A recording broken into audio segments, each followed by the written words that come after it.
Welcome back, Conference USA Media Day. We wrap things up, and we're going to be talking about Western Kentucky. And joining us on the women's side, Greg Collins. Good to have you here. Thank you, sir. Appreciate it. Wait a minute. That's not. Is this like what's my line? Seem wrong here? Yeah. Why don't you introduce yourself? Even on You're this not. You're not. You didn't even coach even when I'm in Stansbury. this chair, I have to do the SID job. Yes, and you introduce got to do it all. Well, obviously, I'm Zach Greenwell. I'm the Media Relations Director for Western Kentucky, I don't filling think in he today is. for a sick Rick Stansbury. I don't think he is really. I don't think he is, Zach. He's playing hooky. He's playing hooky. He might be fishing. Yeah, well, Zach, we'll talk to you in a second. Greg, I want to talk to you. Obviously, you're first-year coach, coming off a very successful season last year at 24-9. Won the tournament. You upset UAB. Went to the NCAA tournament. How do you rebound from that? I mean, that's pretty good. I mean, that expectations now are even higher. Those are some of the expectations just being at Western Kentucky. We've been successful 3 of the last 4 years in this conference, and we had a couple of great players that graduated, Ivy Brown, Tasia Brown, 2 of the best that played at Western. They carried 50% of our offense, 40% of our rebounding, so some big shoes to fill. But we've got some great kids that were working hard that were playing last year. We got some newcomers that are working hard, and I think we still have a solid team. You've been on the staff for 6 years prior to becoming head coach this season. Number one, a dream come true being head coach of this, and number two, the transition since you've already been part of this program for so long. Well, and dream come true is truth because being at Western means a lot more than just coaching basketball because the fans are so enthusiastic and they really appreciate the hard work that the young ladies do. I was glad to get to stay in Bowling Green. We love Bowling Green. We love Western Kentucky. It means a lot to be there. And so I was thrilled that Todd Stewart gave me the opportunity to stay. Well, you know, here's something that people don't understand. I think the rich history of Western Kentucky. This year, you have a chance of winning the 1,000th game in their 57 years, I think it is, history. And there's been around 10 teams that have had that. And we're talking teams like, you know, Tennessee, Baylor. I mean, that's a pretty rich history. It is, and but we need 16 wins, and right now I'm thinking about 1. Let's make sure we get Game one. one, right? Right. Game one, okay. And we're going to open the season against University of Louisville, one of the best teams in the country. So that's the one we're focused on. Get 1 first, and then we'll try to work back in 2. Well, you lost your top 2 scorers, which equals about 39 points a game. You lost your leading rebounder, but when it comes to scores, you get your next 6 back. So that may make it less painful. You would hope. And I think that would be the strength of our team is the team, the balance. I think on any given night we've got a number of kids that could be good that night, and I think that what we're working on right now is making sure we're playing hard, playing together, sharing the ball, moving the ball. I think that may be while we may not have an Ivy Brown or a Tasia Brown ready to step into that role right away. I think we've got a number of players on any given night could do something like that. You averaged almost 16 offensive rebounds a game, which is just phenomenal to me. And you forced almost 18 turnovers, around 18 turnovers a game. Those are 2 stats that are going to win you a lot of basketball games. Well, and the other 2 stats that we focus on that you did mention are making free throws and not turning the ball over. And so 77% from the line. That's right. And we focus, and we continue to focus on making sure we take care of the ball and make free throws. And I think if we do those things, even on those nights when you don't shoot the ball well, maybe you don't even rebound particularly well, you still have a chance to win a ball game. Well, you were +5 in free throw attempts, too. And, you know, that doesn't sound like a lot, but over the course of a season, that could be the difference between a 1-point loss and a 1-point win. The first year that Coach Hurt and I were here, we won 10 ball games by 6 points or less. And we had the largest increase in team free throw percentage in the country, or second largest in the country. We went to about 72% that year. Had about 11, almost a 12% team increase in free throw percentage. So, but that's not unrelated to rebounding. If you go get some more balls, you get more possessions, and a lot of times you get good shots and foul attempts or free throws off of those. Oh, Whitney Creech comes back, led the team in assists last season. What does she have to do to step up her game? Just be Whitney Creech. Really? A young lady scored 5,000 points in high school, so she. You want her to get to the line more, though. Only about 1 a game right now. I want her just to play Whitney Creech. Okay. I just want her to play freely, play comfortably. She took on a role for us last year that we needed. We desperately needed somebody to step into the role where Micah Jones and Kendall Noble had left in that point guard role, and Whit stepped into that spot. And coming out of high school, she was a scorer. You don't average 51 points a game and not be a scorer. Right. And so she stepped into that role for us. And last year she averaged about 9 points a game, but she had 85 assists and 55 turnovers. And so that was, she stepped into that role, and without her, we don't win 24 ball games. We don't win the conference tournament. We don't go to the NCAA tournament. And so this year we need her to, it'd be nice for her to score more. But I think if she continues to do that and just play how she likes to play, how she's comfortable playing, that'll make us a good team.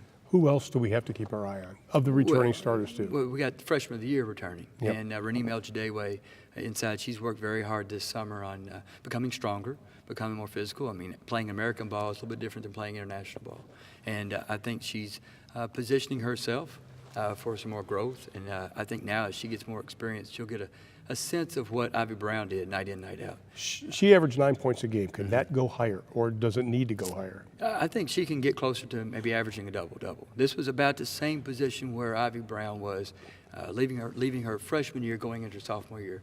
We worked hard on increasing her numbers. Her freshman year, she averaged about 3 and 3, right. And then she became almost a double-double her sophomore year. And so we're kind of in that same. We're doing a lot of the similar things that we did with Ivy.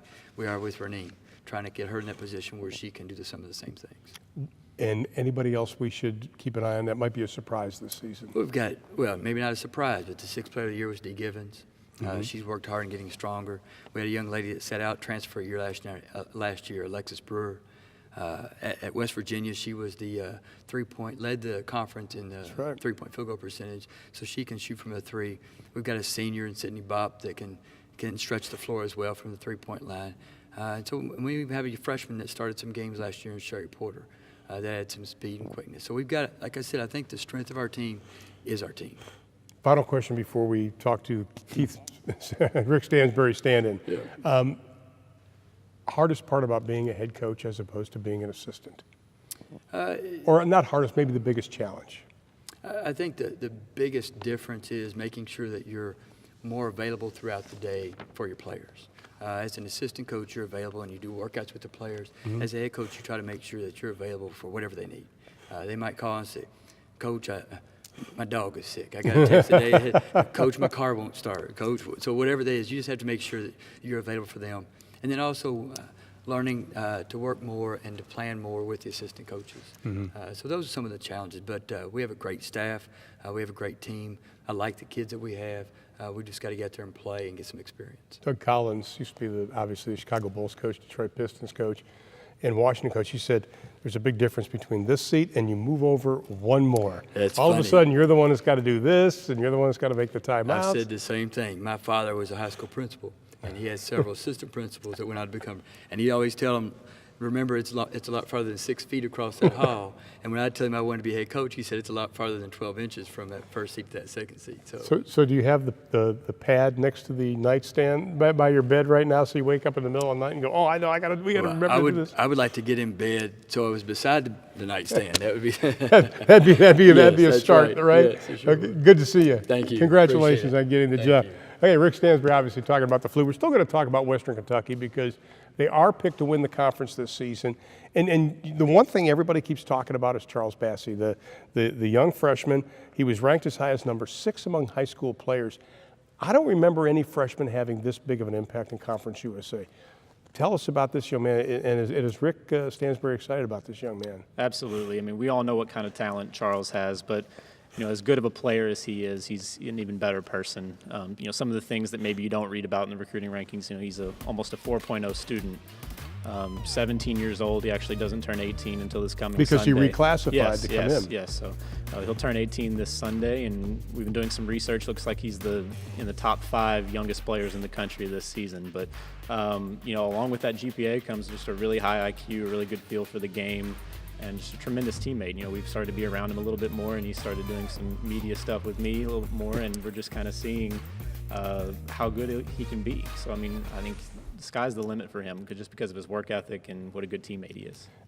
Here's what stands out to you. Look at the size of this Western Kentucky team. One of the reasons they're picked to win the conference this year, 9 players with a wingspan of at least 6'9", 4 players with a wingspan of 7 feet. you're not going to be hurting for size this season. No, absolutely not. I look pretty small, which Yeah, is always an SID's problem. But Yeah. very long and athletic team. We've seen a lot of that already in scrimmages, just the ability to get deflections. We use a lot of the 1-3-1. We did that even last year. That was a big part of that. And some of these guys, you put them up there at the top of this 1-3-1, and it can really aggravate teams. So yeah, I think being able to get in there and get hands on balls and deflect some shots will be a big key for this team. What's players right now are standing out? Obviously, Hollingsworth is big, and everybody knows him, but is there anybody else that is standing out this season so far? Yeah, among the returners, obviously everything starts with Tavion, like you said, all-time leading freshman scorer for the school.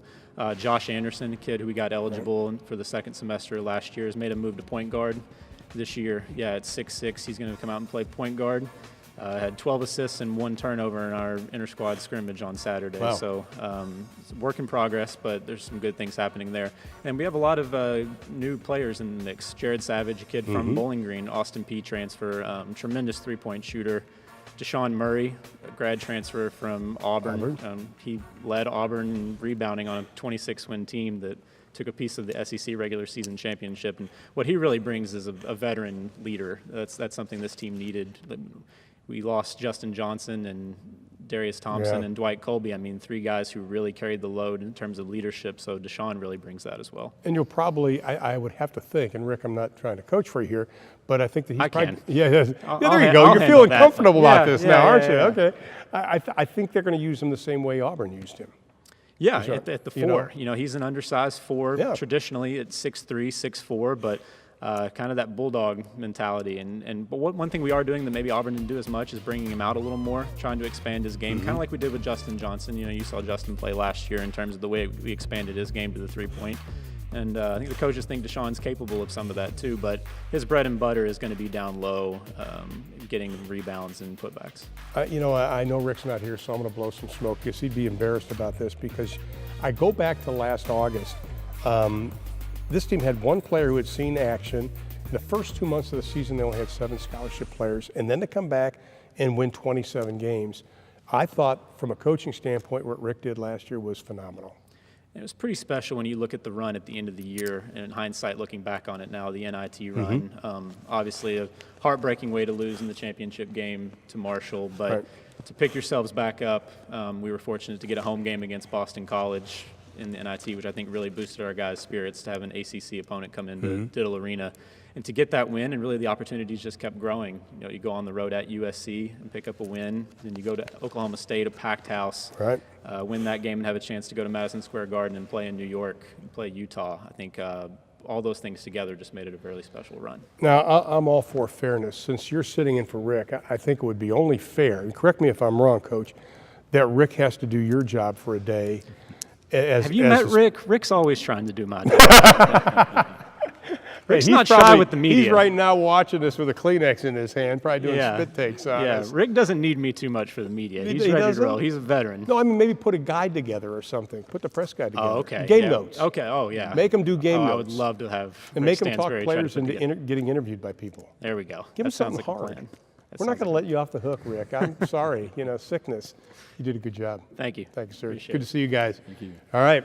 That wraps up Conference USA Media Day from Baylor Scott and White Performance Center in Frisco, Texas. Don't forget, Conference USA basketball postseason tournament held right across the street in the Star, home of the Dallas Cowboys. That'll be coming up in March. You can get your tickets and find more information by going to the Conference USA website.